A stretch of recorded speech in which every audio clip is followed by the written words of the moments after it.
How to inoculate your business from the dangers ahead. A new year always comes with a slew of predictions that can be scary. Will a new superbug take hold? Will the market crash? Will the economy tank further into recession? Yes, by the previous standard we have been in a recession for the last couple quarters. These are all excellent questions, but without a crystal ball, you can feel helpless and waste time wondering what you can do. However, there are 3 practical steps you can take to strengthen yourself from whatever the coming years will bring. Inoculation strategy number 1. Stop trying to time the market. Many founders try to time the sale of their business to coincide with the peak of an economic cycle, reasoning they will get the best price for their business when the economy is booming. While this is true in theory, when you sell your company, you need to do something with the money.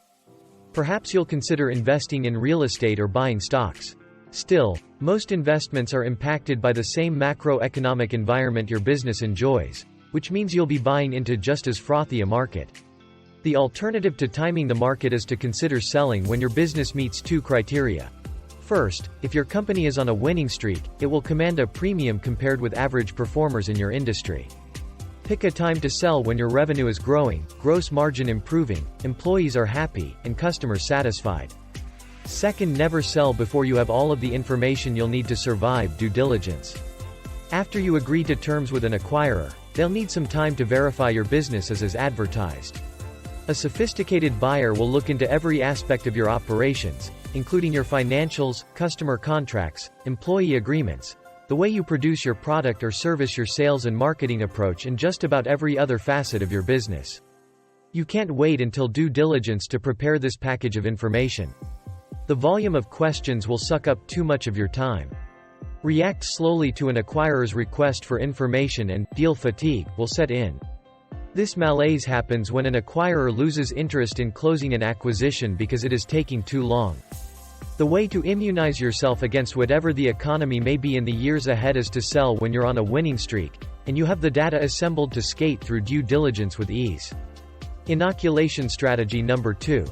Pick your lane. The global economy expanded for several years, fueled by low interest rates and optimistic consumers, which can be a dangerous time for founders. When the economy is hot, it's tempting to expand outside of your original product and service category as customers seem to be willing to buy just about anything from you.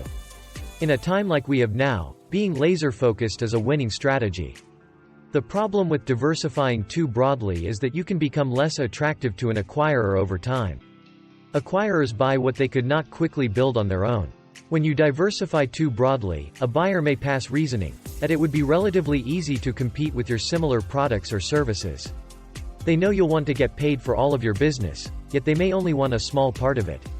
Remember that acquirers only buy what they could not quickly build themselves, so they place a premium on buying a business with a definite competitive advantage, for example, a proven brand that consumers prefer or a protected technology innovation.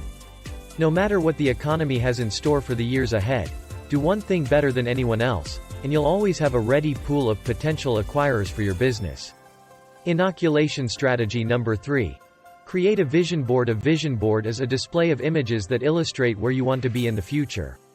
Creating one by grabbing a stack of magazines and cut out pictures that appeal to you and communicate the life you want to lead. A vision board is a compelling way to immunize yourself from the inertia that sets in once the startup years of your company are behind you. When you're no longer struggling to find the next customer or wondering how you'll make payroll, running a business may become less exciting.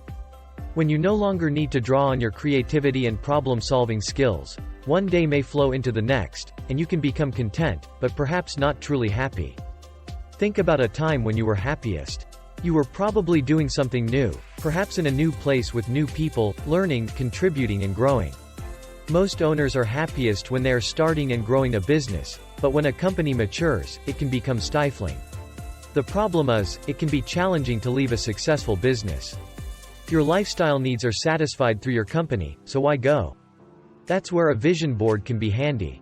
It allows you to decipher the difference between being happy and merely content.